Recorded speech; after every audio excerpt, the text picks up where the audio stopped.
صحیح مسلم حدیث نمبر 7153۔ حضرت یسیر بن جابر رضی اللہ تعالی عنہ فرماتے ہیں، ایک دفعہ کوفہ میں سرخ آندھی چلی تو ایک شخص آیا جس کا تکیہ کلام یہ تھا، اے عبداللہ بن مسعود رضی اللہ تعالی عنہ، قیامت آ گئی۔ راوی کہتے ہیں آپ بیٹھ گئے جبکہ آپ نے تکیہ لگا رکھا تھا۔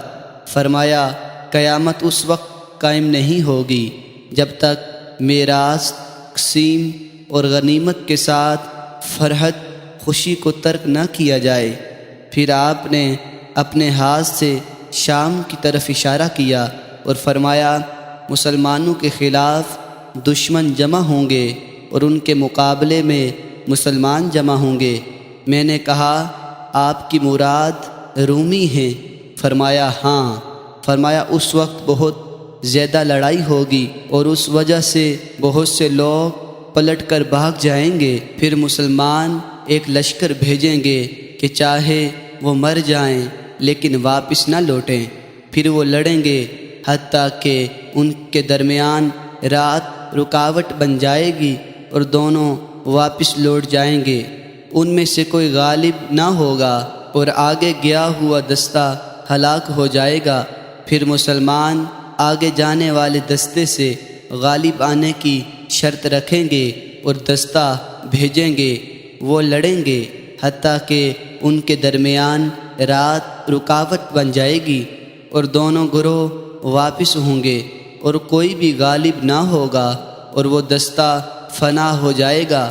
پھر مسلمان ایک اور دستہ بھیجیں گے کہ وہ بغیر کامیابی کے واپس نہ آئے، خواہ وہ مر جائے۔ پھر وہ شام تک جنگ کریں، پھر یہ اور وہ دونوں لوٹ آئیں گے اور کوئی فریق غالب نہ ہوگا اور وہ دستہ ہلاک ہو چکا ہوگا۔ جب چوتھا دن ہوگا تو باقی مسلمان اس کی طرف بڑھیں گے اور حملہ کریں گے تو اللہ تعالیٰ ان پر شکست مقرر کر دے گا۔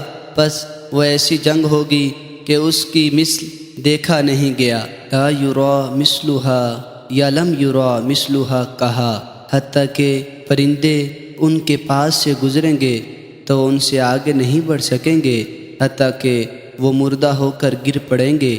ایک باپ کی اولاد 100 تک ہوگی، ان میں سے ایک کے سوا کوئی نہیں بچے گا، تو اس حالت میں غنیمت پر کیسے خوشی ہوگی یا کون سی میراث تقسیم ہوگی؟ وہ اسی حالت میں ہوں گے کہ اس دوران ان پر افتاد آ پڑے گی جو اس سے بھی بڑی ہوگی، تو ان کو ایک آواز آئے گی کہ دجال ان کی اولاد میں ہے۔ پس جو کچھ ان کے ہاتھ میں ہوگا اس کو چھوڑ کر ادھر بڑھیں گے اور 10 گھوڑے سواروں کا ہر اول دستہ بھیجیں گے۔ نبی اکرم صلی اللہ علیہ وسلم نے فرمایا میں ان کے نام، ان کے آباء و اجداد کے نام، ان کے گھوڑوں کے رنگوں کو بھی پہچانتا ہوں۔ اس وقت وہ زمین پر سب سے بہتر سوار ہوں گے، یا فرمایا اس دن وہ زمین پر سب سے بہتر سواروں میں سے ہوں گے۔ ابن ابی شیبہ نے اپنی روایت میں یسرین بن جابر کے بجائے اسرین جابر کہا ہے۔